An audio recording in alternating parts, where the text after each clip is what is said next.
तो क्या बीजेपी के पास नहीं है कोई मुख्यमंत्री का चेहरा? क्या बाबूलाल मरांडी पास होकर भी है कोसों दूर? बाबूलाल की अगुवाई में पार्टी चुनाव लड़ने की कर रही है बात, लेकिन मुख्यमंत्री चेहरे से है बाबूलाल कोसों दूर। संगठन से लेकर सरकार बनाने तक में बीजेपी है कंफ्यूज। किसकी अगुवाई में पार्टी लड़ेगी चुनाव? क्या करिश्मा कर पाएंगे दोनों प्रभारी?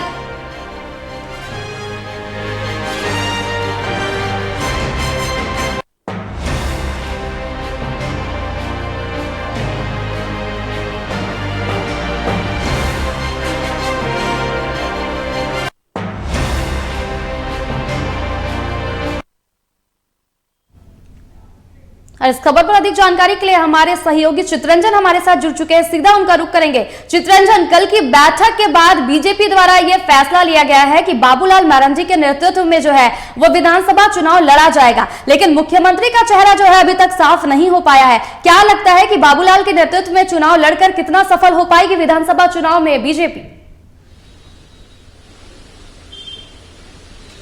देखिए, इसका परिणाम 2000 जो लोकसभा के चुनाव थे उसमें उनका जो जादू है वो दिखा कि पार्टी में जो भरोसा उन पे जताया था उस पर उनका कितना पकड़ रहा है राज्य की जनता पर। लोकसभा चुनाव में जिस तरीके से ट्राइबल की सीटों पर बीजेपी को हार मिली, उसके बाद से ट्राइबल नए चेहरे की तलाश में बीजेपी जरूर है।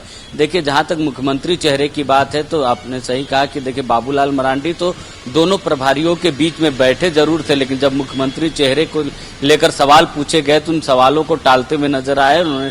और लेकिन बाबूलाल मरांडी को जो कल तक एक ट्राइबल बड़ा चेहरा माना जा रहा था बीजेपी में कि आने वाले दिनों में अगर बीजेपी को सत्ता मिलती है तो बाबूलाल मरांडी को मुख्यमंत्री बनाया जा सकता है, लेकिन जिस तरीके से उन सवालों के जवाब से प्रभारी टालते दिखे, साथ ही साथ जिस तरीके से लोकसभा चुनाव में ट्राइबल सीटों पर जो बीजेपी को हार मिली है उसके बाद से कहने कहीं बाबूलाल मरांडी के लिए कई संकट की घड़ियां खड़ी हुई है और साथ ही साथ उनका जो पॉलिटिकल ग्राफ है बीजेपी में वो नीचे आया है। यही कारण है कि जब प्रभारी से इस पर सवाल पूछे गए कि क्या मुख्यमंत्री चेहरा कौन होगा, बाबूलाल मरांडी के नेतृत्व की बात पूछी गई तो बाबूलाल मरांडी बगल होने के बावजूद भी जो है पार्टी ने कहा कि मुख्यमंत्री चेहरे को लेकर अब भी इंतजार करना होगा। बाबूलाल मरांडी के चेहरे पर बीजेपी जो है चुनाव नहीं लड़ेगी। हालांकि उनके नेतृत्व की बात जरूर कही गई कि उनके संगठन के नेतृत्व में ही बीजेपी जो है विधानसभा के चुनाव लड़ेगी। देखिए, इसका बहुत बड़ा कारण यह भी है कि लोकसभा चुनाव और विधानसभा के चुनाव में बहुत समय का गैप नहीं है।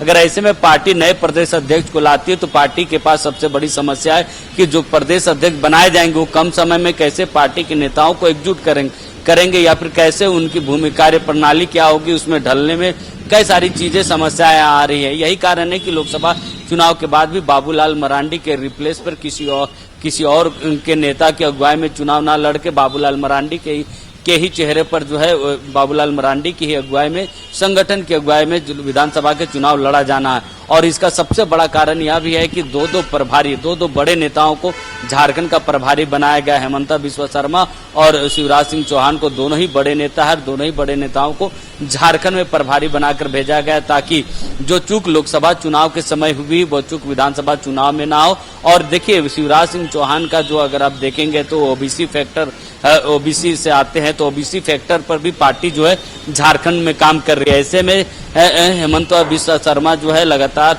जो है फायर ब्रिगेड नेता है, तो ऐसे में उन दोनों बड़े नेताओं को इसलिए भी लगाया गया है कि कहीं ना कहीं झारखंड का जो बीजेपी नेतृत्व है वो कमजोर हुआ है, वो लोकसभा चुनाव में उनकी कमजोरी दिखी है। यही कारण है कि आलाकमान ने भी झारखंड बीजेपी में दो बड़े नेताओं को विधानसभा चुनाव के निमित्त लगाया है। और देखिए, जो कयास लगाए जा रहे थे कि बीजेपी में प्रदेश नेतृत्व में बदलाव की जो बातें आ रही थी वो लोकसभा चुनाव के समय अगर परिणाम बीजेपी के अनुकूल नहीं होते तो प्रदेश नेतृत्व बदला जाएगा। इस बात पर भी कल की बैठक में चर्चा हुई है बड़े नेता जो संगठन के जो नेता है उनके साथ। और दिल्ली में पिछले दिनों जो बैठक हुई थी उस बैठक में इस बात पर जरूर जो बातें जो है वो निकली है, लेकिन पार्टी के पास सबसे बड़ी समस्या आ रही थी कि अगर इतने कम समय में प्रदेश नेतृत्व पर बदलाव किया जाता है तो पार्टी जो है फिर से पार्टी में एक बार गुटबाजी दिखेगी और फिर से पार्टी में जो है टकराहटें बढ़ेंगी। यही कारण है कि प्रदेश अध्यक्ष पर बदलाव न करके दो बड़े नेताओं को झारखंड में लगाया गया है और कहा जा रहा है कि बाबूलाल मरांडी के ही नेतृत्व में चुनाव लड़ा जाएगा, संगठन उन्हीं के नेतृत्व में चुनाव लड़ेगी। लेकिन मुख्यमंत्री का चेहरा कौन होगा, इस पर अभी भी सस्पेंस है कि मुख्यमंत्री का चेहरा कौन होगा। वहीं अगर दावेदारों की बात की जाए तो ऐसा माना जा रहा है कि ये उड़ीसा के राज्यपाल जो रघुवर दास है वो कमबैक कर सकते हैं झारखंड की राजनीति में। अर्जुन मुंडा को कोई मंत्रालय नहीं दिया गया, जबकि कैस लगाए जा रहे थे कि राज्यसभा के दरवाजे से उनको कैबिनेट में जगह दी जा सकती है, लेकिन इस बार वो भी खाली है। फिर बाबूलाल मरांडी का नाम आ रहा है, या फिर जिस तरीके से 2014 में चौंकाने वाले फैसले बीजेपी ने एक ओबीसी फैक्टर पर काम किया तो ओबीसी को चेहरा बनाया था मुख्यमंत्री का, क्या उसी तरह 2024 में अगर बीजेपी एनडीए को पूर्ण बहुमत मिलती है तो क्या उस तरीके से फिर एक चौंकाने वाला नाम जो है नया नाम सामने आता है? क्योंकि बीजेपी 2014 में जिस तरीके से रघुवर दास को रिप्रेजेंट की थी उसके बाद से कई नाम जो है इस दौर में अब भी चल रहे हैं कि उनके नाम भी जो है मुख्यमंत्री में आगे आ सकते हैं। अवंतिका जी बिल्कुल, देखिए लोकसभा चुनाव के परिणाम के बाद बाबूलाल पर भी जो है कई सवाल खड़े हुए थे। बीजेपी प्रत्याशी जो सीता सोरेन थी उन्होंने भी पार्टी के बड़े नेताओं पर भीतरघात करने का आरोप लगाया था और उन्होंने साफ तौर पर यह कहा था कि बाबूलाल मरांडी को ये सारी चीजें पता थी फिर भी वो चुप थे। तो क्या लगता है कि जब पार्टी के लोग उनके बारे में ऐसा बोल रहे तो उनके नेतृत्व में विधानसभा चुनाव लड़ना कितना सफल हो पाएगा और उनमें जो पार्टी के लोग हैं वो कितना साथ देंगे? चित्रंजन। देखिए, बाबूलाल मरांडी पार्टी को सांगठनिक रूप से जो एकजुट है वो करने में असफल रहे हैं। जिस तरीके से लोकसभा चुनाव खत्म होने के बाद से जो कैंडिडेट्स हैं बीजेपी के, उन्होंने जिस तरीके से विधायकों और प्रदेश के नेताओं पर आरोप लगाए कि उन्होंने साथ नहीं दिया कैंडिडेट्स का, उन्होंने भीतरघात किया, कई विधायकों पर भी आरोप लगे, तो कहीं ना कहीं प्रदेश नेतृत्व फेल्योर रहा है, जिसके कारण इतना बड़ा जो आरोप है वो पहली बार बीजेपी में देखा जा रहा है। आमतौर पर बीजेपी में इस तरीके की पॉलिटिक्स नहीं दिखती है। बीजेपी में खुलकर कोई भी नेता आरोप प्रत्यारोप लगाने से बचते हैं, लेकिन जिस तरीके से लोकसभा चुनाव के बाद से जो प्रत्याशी रहे हैं वो लोग जिस तरीके से आरोप लगा रहे हैं, कहीं ना कहीं प्रदेश में गुटबाजियां हैं, प्रदेश के नेताओं में गुटबाजी है और यही कारण है कि प्रदेश नेतृत्व को बाबूलाल मरांडी एकजुट करने में असफल रहे हैं। और यह बहुत बड़ा कारण है दो नेताओं को जो है प्रभारी बना के झारखंड भेजना, क्योंकि पार्टी आलाकमान को भी इस बात का एहसास हो चुका है कि प्रदेश नेतृत्व में जो गुटबाजियां हैं उसको खत्म नहीं कर पाएंगे बाबूलाल मरांडी। क्योंकि हाल के दिनों में जब प्रभारी का कल जो दौरा था उसमें भी पार्टी के नेताओं को उन्होंने दो टूक कहा है कि पार्टी के नेता एकजुट रहे, प्रदेश के नेता एकजुट रहे और कार्यकर्ताओं को तवज्जो दे। बाबूलाल मरांडी पर भी एक बड़ा आरोप लगते आया है कि इनके साथ जो जेबीएम में जो लोग थे वो लोग जब बीजेपी में आए तो बाबूलाल मरांडी उनको ज्यादा तवज्जो देते हैं बाकायदा बीजेपी के नेताओं की अपेक्षा। तो यह एक बड़ा आरोप बाबूलाल मरांडी पर भी लगा है, चाहे संगठन के विस्तार में हो चाहे टिकट बंटवारे पर हो। तो जो लोग जेबीएम से वापस पुनः एक बार फिर बीजेपी का दामन थामा था, उन लोगों को पार्टी में ज्यादा तवज्जो दी जा रही बाबूलाल मरांडी के नेतृत्व में।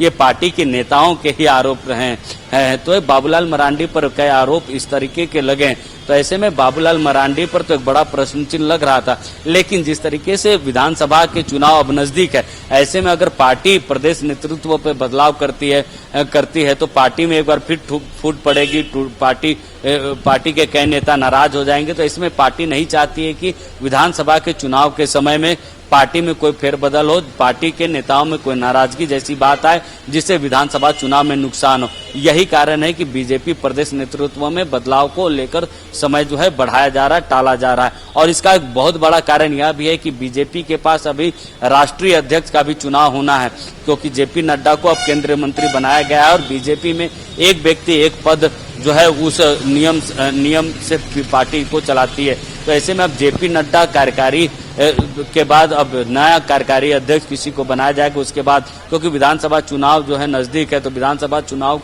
जिन राज्यों में कई राज्यों में विधानसभा चुनाव है, तो उन राज्यों में जब विधानसभा के चुनाव समाप्त हो जाएंगे तो निश्चित तौर पर राष्ट्रीय अध्यक्ष का भी चुनाव किया जाएगा। उसके बाद कई प्रदेशों के प्रदेश अध्यक्ष भी बदले जाने हैं। उसमें झारखंड का भी नाम जो है वो है प्रदेश नेतृत्व बदलाव की। लेकिन बाबूलाल मरांडी को ऐसा कहा जा रहा था कि लोकसभा चुनाव खत्म होते ही पार्टी में बदलाव, प्रदेश नेतृत्व में बदलाव आएगी, क्योंकि बाबूलाल मरांडी लोकसभा चुनाव में फेल्योर साबित हुए। लेकिन पार्टी के पास हमने बताया ना कि पार्टी के लिए सबसे बड़ी समस्या आ रही थी कि इतने कम समय में पार्टी किसको जिम्मेवारी दे और जिनके ऊपर जिम्मेवारी जाएगी क्या बाबूलाल मरांडी के जो गुट के नेता उनका साथ देंगे? क्या पार्टी की गुटबाजी फिर खत्म हो जाएगी या फिर बढ़ जाएगी, जिसके कारण इसका जो है उसको डिले किया गया। विधानसभा चुनाव बाबूलाल मरांडी के नेतृत्व में लड़ने की बात कही जा रही है। अवंतिका जी बिल्कुल, आप लगातार ट्राइबल सीटों की बात कर रहे हैं, तो अगर हम सरना धर्म कोड की बात करें तो आदिवासियों का एक बहुत बड़ा मुख्य मुद्दा है सरना धर्म कोड, और लगातार वो संघर्षरत रहे, इसके लिए लगातार आंदोलन भी करते रहे। तो क्या लगता है कि इस विधानसभा चुनाव में बीजेपी इस पर क्या कुछ कार्य कर सकती है सरना धर्म कोड को लेकर के? देखिए, सरना धर्म कोड को लेकर जब कल सवाल पूछे गए प्रभारी से, तो उन्होंने कहा कि इस पर प्रदेश नेतृत्व जो है वो जवाब देगी, प्रदेश नेतृत्व इस पर फैसला लेगी कि झारखंड में सरना धर्म कोड को लेकर क्या अपेक्षाएं हैं पार्टी से झारखंड के लोगों को। देखिए, निश्चित तौर पर सरना धर्म कोड जो है बड़ा मुद्दा रहा है लोकसभा चुनाव में। ऐसे में बीजेपी उस पर जो है पीछे रही है उस मामले पर, और जहां इंडिया गठबंधन के जो पार्टियां, जो नेता हैं, वो इस पर बीजेपी पे हावी रही है। देखिए, सरना धर्म कोड को लेकर यह पूरा मसला जो है केंद्र पर जाता है और बीजेपी इस मामले पे फंसती नजर आ रही है। यही कारण है कि साथ ही साथ ट्राइबल चेहरे का, एक मजबूत चेहरे की जो बात कही जा रही थी, वो बीजेपी के पास नहीं दिख रही है। बाबूलाल मरांडी निश्चित तौर पर पूर्व मुख्यमंत्री जरूर है, लेकिन हाल के दिनों में उनकी जमीनी जो पकड़ है जो है वो कमजोर हुई है बाबूलाल मरांडी की। यही कारण है कि ट्राइबल सीटों पर बीजेपी को हार मिली है। अवंतिका जी, अगर हम रघुवर दास की बात करें तो उन्हें उड़ीसा का जो है राज्यपाल बनाकर झारखंड की जो राजनीति है उससे दूर रखा गया है, और फिर से उनके जो एक्टिव झारखंड की जो एक्टिव पॉलिटिक्स है उसमें एंट्री होने की भी जो चर्चाएं हैं वो सामने आ रही है। बिल्कुल अवंतिका, देखिए, रघुवर दास को लेकर ये चर्चाएं जरूर है कि वो कमबैक कर सकते हैं, झारखंड की राजनीति में एक बड़ा फेरबदल हो सकता है, लेकिन वो कमबैक कब होगा इसकी अब तक कोई जानकारी नहीं है। लेकिन देखिए, बीजेपी में बहुत कुछ जो है आगे की राजनीति को देखकर फैसले, जो निर्णय है वो लिए जाते हैं। ऐसे में क्या रघुवर दास का एक्सेप्टेंस फिर से जिस तरीके से 2014 से 19 के बीच रहा, क्या फिर वैसी एक्सेप्टेंस उनकी फिर से एक बार हो पाएगी, या फिर क्या जिस तरीके से उन्होंने जो राजनीति का मुख मोड़ा था 2014 में वो मोड़ पाएंगे? क्योंकि कई सवाल हैं रघुवर दास को लेकर भी। देखिए, रघुवर दास को लेकर भी कई कार्यकर्ताओं में उनकी वापसी पर जो है कई तरह की बातें आ रही कि रघुवर दास को लाना फिर से पार्टी में, संगठन में जो है वो टूट आएगी। कई कार्यकर्ता, बड़े नेता नाराज होंगे, क्योंकि रघुवर दास जब बतौर मुख्यमंत्री थे तो पार्टी के जो नेता थे, प्रदेश के नेता थे, उन पर आरोप लगते थे कि वो पार्टी के नेताओं को ज्यादा तवज्जो नहीं देते, उनकी बातों को नहीं सुनते हैं। ये बड़ा आरोप उन पर भी लगा था उनके कार्यकाल में। ऐसे में रघुवर दास जब झारखंड कमबैक करेंगे तो ट्राइबल जो सीटें हैं उन पर उनका क्या फोकस रहेगा? क्योंकि देखिए, ट्राइबल सीटों पर रघुवर दास की भूमिका बहुत ज्यादा इफेक्टिव नहीं होगी, तो पार्टी इस चीज पर भी विचार करेगी कि ऐसा कौन नेता होगा जिनका ट्राइबल सीटों पर पकड़ मजबूत हो, जो ट्राइबल सीटों पर पार्टी को जीत दिला सके।